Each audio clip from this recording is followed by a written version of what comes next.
other government officials, representatives from Taiwan office in the Republic of Somaliland, distinguished experts, academics, scholars, representatives of civil society organizations, and students. Ladies and gentlemen, it is an honor and privilege for me to welcome you on behalf of the University of Hargeisa and the Institute for Peace and Conflict Studies to this interesting and timely topic, the changing American political landscape and its impact on the Horn of Africa and the Red Sea. Before I explain the importance of this topic briefly, I would like to extend my deep appreciation to our guest, Dr. Michael Roby, for supporting Somaliland's case and his efforts to attain official recognition from the outside world. Dr. Rubin is devoted to defending Somaliland's case on international platforms, both verbally and written. The Somaliland citizens have been saying for decades, we are independent, and we should have the same rights as other global citizens. Dr. Robin is one of the very few scholars who say every day, yes, they deserve recognition, and their case is legally binding in international law, and the international community should respect the rights of the Somaliland citizens. I am here to acknowledge his efforts on behalf of my institution, the University of Hargeisa. We greatly appreciate your efforts, your time, your patience, and efforts to advocate our case. This lecture is very important for us and for the citizens of this great nation, Somaliland, and also for the citizens of this fragile and volatile region, the Horn of Africa. Since independence, in the second half of the 20th century, the Horn of Africa and the Red Sea have been always globally contested areas. Why? Because of their strategic location and importance.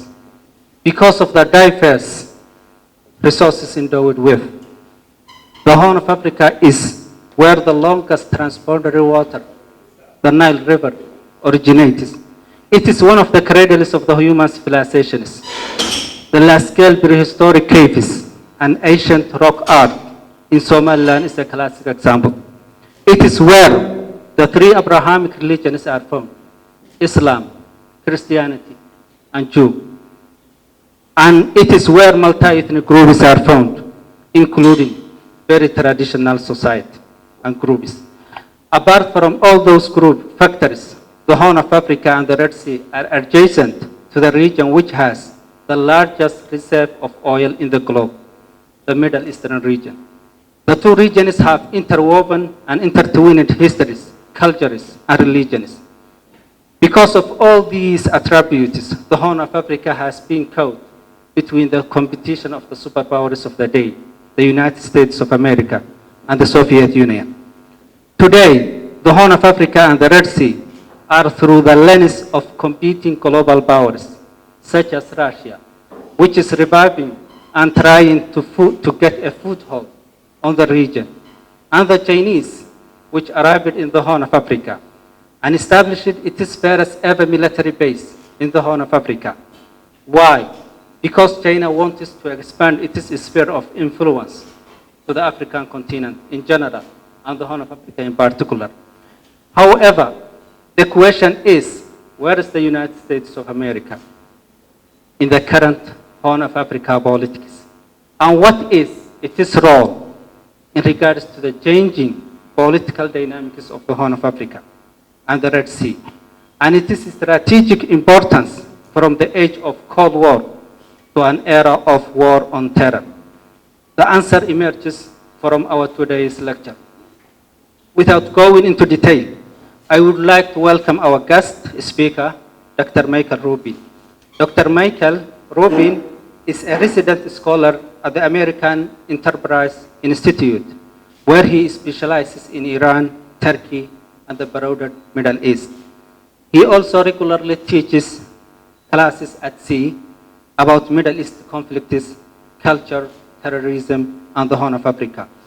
Dr. Rubin is the author, co-author, and co-editor of several books exploring diplomacy, Iranian history, Arab culture, Kurdish studies, and Shia politics. He earned his PhD and MA in history from Yale University in the United States. Without further ado, please join me in welcoming our guest, Dr. Michael Rubin, to the stage. Active in our foreign policy rather than proactive. I say that as an analyst rather than as an advocate, because if I could advocate, I would want the United States to have a much more coherent and comprehensive strategy, not just towards the Horn of Africa, but more broadly, globally. Sometimes presidents will say and undertake a strategy and announce a strategy, but then they will fail to carry it out. And that discrepancy, whether it's a lack of political will or whether it's dysfunction in the National Security Council, that discrepancy between what the rhetoric of our promise is and what our actual policy is sometimes misinterpreted as a lack of desire to do the right thing, when in fact anyone who's ever worked in Washington can understand just how chaotic policymaking is, where you have 200 people each trying to give mutually exclusive answers to what they want the United States to do. That said, what makes me slightly optimistic is while almost every president is elected for domestic political reasons with a mandate to focus on the United States domestically, President-elect Joseph Biden is the first president since George H.W. Bush was elected who has a deep foreign policy interest and background. And not only was Biden vice president, but before that, he had spent multiple terms as this chairman of the Senate Foreign Relations Committee. Likewise, the team which he is bringing in is also very dedicated to foreign policy. That doesn't mean they're dedicated to the Horn of Africa, however. Tony Blinken is very experienced, both as Biden's chief advisor in the Senate on the Senate Foreign Relations Committee, and Jake Sullivan, who will be the incoming national security advisor, is also very experienced and very interested in foreign policy, dating to his time as Secretary of State Clinton's one of her chief advisors, and also as the policy planning director within the U.S. State Department. That said, even if Biden and his team are interested in foreign policy, if I can be blunt, the focus in the United States is, and it will continue to be, China, Russia, the Middle East, and Iran. We are going to become interested in the Horn of Africa if something happens in the Horn of Africa that leads us in our reactive policy to be drawn more closely into the region. Now, on a day-to-day basis, if the Secretary of State is focused, or the National Security Advisor is focused on China or Russia or the Middle East, then who is in charge of policy in the Horn of Africa? And what you end up having in situations like this is the policy being determined and carried out at the Assistant Secretary of State level or at the ambassadorial level. The U.S. ambassador to Russia or the U.S. ambassador to China doesn't make policy, they carry it out because the policy is made above them. But the U.S. ambassador to Somalia, in effect, is the one making policy in Somalia because very few other people are paying attention. Now, that can be both good and that can be bad. And we can cover some of that as we move forward further. If the ambassador says well, you have to do what I say because that's what Washington wants. Realistically, no one in Washington is probably even reading his reports. And so that itself is a little bit of a bluff. But that said, he has the power to prevent other people from becoming involved in policy or from changing the direction of policy.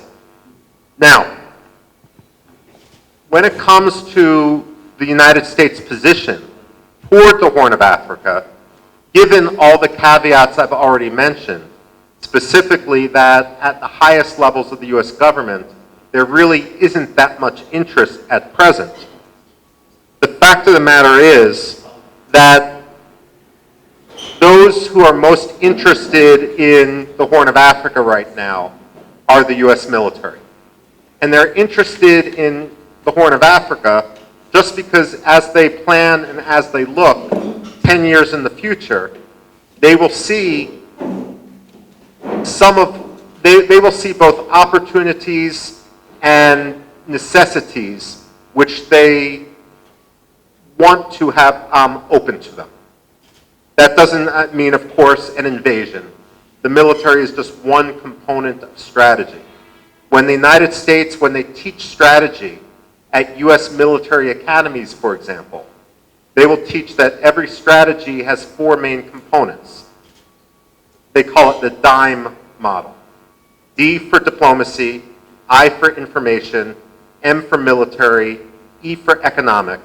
And the understanding is that the whole is greater than the sum of the parts.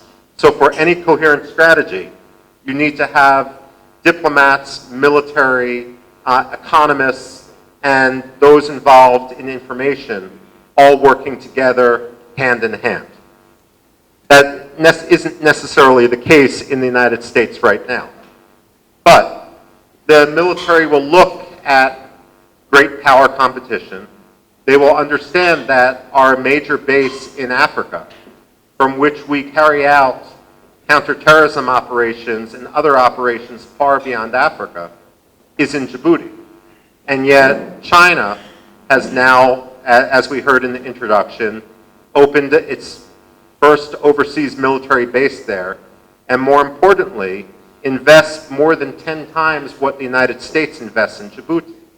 If China ever told the Djiboutian government, we want Washington to go, I doubt, given the debt trap which Djibouti finds itself in, and many other African countries find themselves in, that Djibouti would keep the United States lease at Camp Lejeune. And so the military is aware of this and is looking at contingencies. What are possible contingencies? Number one contingency, of course, would simply be using our amphibious assault ships, so-called LHDs, which are like small aircraft carriers. They're the ones that fly the Ospreys, the F-35 Joint Strike Fighters, and helicopters. But why did the French originally colonize Djibouti in the first place, or the British colonize Aden? It was as a coaling port, as a supply port, and the fact of the matter is, you can't simply operate without having a place for resupply. Not everything can be resupply at sea. And that leaves open the question of Berbera, which of course many in the Pentagon are increasingly interested in, and older folks within the Pentagon actually have memories of from the tail end of the Cold War. Now, I also need to say that when it comes to the US military, and I used to work in the Defense Department, but I never served in the military. I was strictly a civilian. The US military has no desire to be in the Persian Gulf. Now, we often hear about American ships in the Persian Gulf, especially vis-a-vis Iran. But from a strategic and historical point of view, we don't want to be there. From a strategic point of view, the reason we don't want to be in the Persian Gulf is the Persian Gulf is extremely narrow and extremely shallow.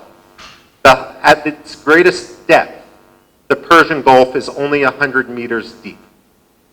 Now, when you consider that the Persian Gulf isn't an open body of water, but actually has islands within it. Those islands, of course, have territorial waters. What that means is that the shipping lanes are very, very narrow in the Persian Gulf. And so the Americans feel vulnerable when they are there, especially when they look at Iran, which with speedboats or unmanned aerial vehicles could attack American ships. Up until 1991, we seldom, if ever, put a U.S. aircraft carrier in the Persian Gulf. Between 1991 and 2003, on average, we had one aircraft carrier in the Gulf at all times. Between 2003 and 2011, on average, we had 2 aircraft carriers. And at this point in time, the United States only has 11 total, more than half of which are in port or being refueled or such at any time. I'm sorry to go into the weeds, but I figure I would give more detailed analysis since it's an academic audience. What this means is that by being in the Persian Gulf, we're not only vulnerable, but we're not elsewhere where we might want to be. If I talk to any retired admiral, and when I'm talking to admirals and retired admirals, I talk to them because they're the ones that will speak openly and honestly. They're no longer in service. What they would say is, we can be in the Northern Indian Ocean. We can do every mission we need to do from the Northern Indian Ocean without suffering the vulnerability. If you have a strategic posture like that, the Pentagon thinking goes, instead of working at Jebel Ali in the United Arab Emirates, why not work at some place like Berber, which has an airfield, which has an upgraded port, deep water port, and which we've used in the past. Now, I would argue that despite the lack of U.S. engagement in Africa, the moment right now is Somaliland's, and the future is increasingly looking bright for Somaliland. Now, we heard about international law and legal arguments about Somaliland, but again, if I can be honest, most Americans in Washington don't particularly care about international law. It's much more of, a European obsession.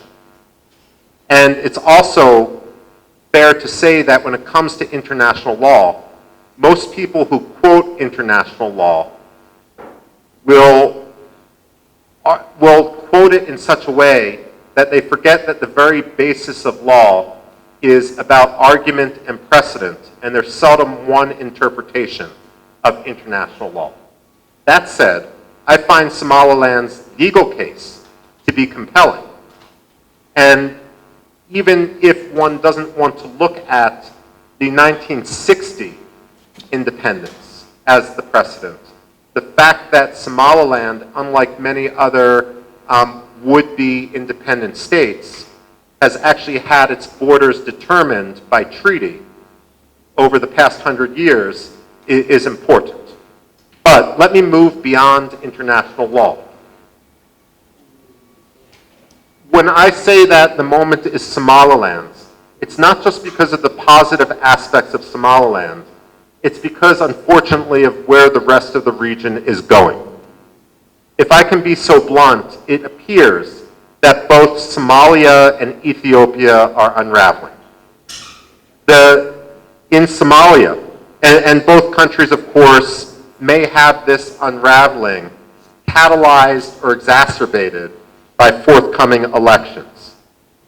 In Somalia, I would argue that one of the reasons why Somalia is unraveling is because of the mistaken approach of the United States and some other members of the international community. There was a belief, and this has been underlying the strategy of our current ambassador, Donald Yamamoto, that the way to rebuild Somalia from its post-Siad Barre state failure is to actually channel resources through Mogadishu.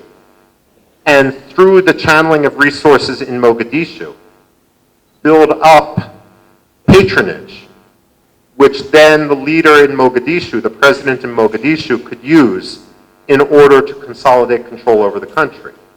Unfortunately, that sort of strategy has had the opposite effect because it has greased some of the corruption, and some of that money which was meant to contribute to the counter-terror fight appears to be applied more to countering political opponents than to actually fighting al-Shabaab.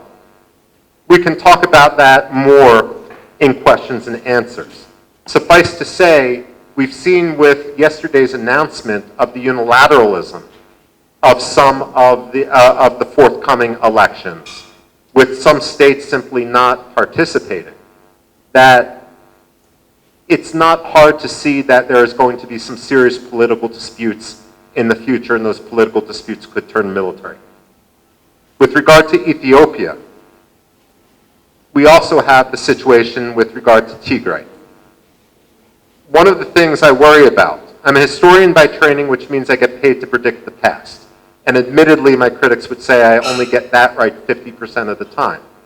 But what I worry about when it comes to Abiy Ahmed in Ethiopia is that many of the people who come in as reformers, not just in Africa, but we've seen this in Africa repeatedly, will transform into something other than reformers.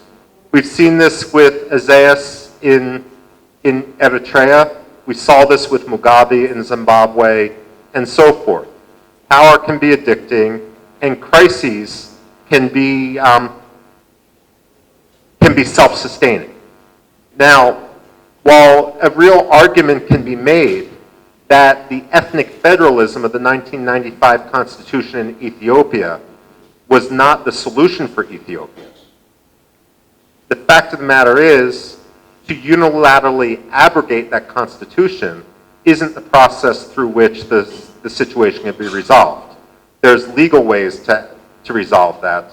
And when we see military moves into Tigray, unfortunately, when one opens that door, it's very easy for other states to get involved. It's very easy to create take what appears to be a quick victory and not recognize that you're setting the stage for a long-term, low-intensity conflict, which is going to erode Ethiopia economically at a time when Ethiopia is already facing some serious economic troubles. We also have transitions looming in Eritrea, although no Eritrean would want to talk about that. Isaias is quite elderly, and he's rumored to have had a stroke, I believe, last April. Regardless, there's going to be a day when Isaias doesn't wake up. And then the question is his son popular enough with the military in order to consolidate control? Would other states interfere in Eritrea? And there's any numbers of other possibilities. So Eritrean stability is up in dispute. Sudan, of course, is undergoing a political transition. In my view, it's a positive political transition, but it's far from certain that that political transition is going to be able to solidify in a way where we know what Sudan is going to look like 10 years from now. South Sudan, one doesn't even need to, I mean, the situation is known to all of you. Now, when we look at that and we compare it, we juxtapose it with Somaliland. Somaliland is a clear success, and it's been one since 1991. While elections might be destabilizing in Ethiopia, simply because there's no real opposition at this point in time, and in Somalia, because there's too much opposition at this point in time. In Somaliland, in all likelihood, the elections are going to go smoothly, and it's going to be a good news story. Now, this is where the stars might align again for the United States and Somaliland. Washington is a very cynical place. And oftentimes, when the situation, I mean, American diplomats and American officials like to claim credit for everything that's good and avoid blame for everything that goes wrong. And most of the things we claim credit for have nothing to do with us. I mean, we have a new president every 4 or 8 years, and every president will claim that what happens during those 4 or 8 years is because of them. It's not true, but it's a fiction that most Americans live under. Well, what we often find is that when problems occur, American officials will try to find a good news story and attach themselves to it. So, for example, if we look back at the Horn of Africa just about 8 years ago, it was against the backdrop of chaos in Libya and the tragedy of the American consulate in Benghazi. Secretary of State Hillary Clinton was looking for a success story because people were starting to criticize her, and she had, at that time, presidential ambitions. They were starting to criticize her as someone who hadn't achieved anything as Secretary of State. And so she turned to Somalia. And the development of the transitional government in Somalia and really attached herself to it. So too did Secretary of State John Kerry, her successor, when he made his 2015 visit to Mogadishu. Well, if you have problems in Somalia, if you have problems in Ethiopia, what better way, if you're a politician, to show that the United States is still able to have success stories than actually become more involved with Somaliland? Now, against this issue, if Somalia does enter a period of chaos as these elections approach, Yamamoto's strategy of centralizing all assistance is probably going to be revised. Yamamoto is nearing retirement. I don't know when he will retire, but I suspect it will be soon after the elections. And when you have new, fresh faces who are looking at the region, they might say the strategy we tried for the last 5 years hasn't worked, so let's try a much more regional approach, one that, again, Somaliland can take advantage of. More broadly, I just want to highlight that while the United States isn't fully interested in the Horn of Africa right now, that the Red Sea region is a region which the United States is increasingly involved in, at least in a naval capacity, and which we're not ready to ignore. In 2018, according to the Energy Information Agency of the United States, 6.2 million barrels per day of oil went through the Red Sea, went through the Bab el-Mandeb. Much of that was, about 40% of that was heading onwards to the Suez Canal. The other 60% was actually traffic going the other direction. Now, while in Washington, we often, and in Europe, environmentalists often talk about divorcing ourselves from fossil fuels, the simple fact is if you look at a world map and you draw a circle around India and China, more people live within that circle than live outside that circle. And when you consider the aftermath of the Fukushima nuclear disaster in Japan, you have a return to a dependence on fossil fuels and a turn away from nuclear energy and some other alternative energies. And because of that, this maritime trade and these sea routes are going to remain crucially important. If we want to look more further, $700 billion worth of goods get shipped through the Red Sea annually. And so this, of course, is a trade that isn't going to be ignored and is going to maintain that U.S. naval presence in the region. And again, I come back to the key, I think, for the United States to become more involved in the Horn of Africa, and specifically Somaliland, is the U.S. Navy. And that goes, again, into the issue of Berbera. It also economically involves the corridors, which need to be talked about. I find it regretful that China competes for influence in Africa. India does. Turkey and Iran do. Taiwan is, and yet the United States is absent without lead, given, cynically speaking, the economic potential of Africa. Over the last 20 or 30 years, more than 2 billion people have been lifted out of abject poverty. They've been lifted out of poverty in East Asia, in South Asia, in Southeast Asia, and in Africa by an embrace generally of free market capitalism. The economies across Africa have boomed.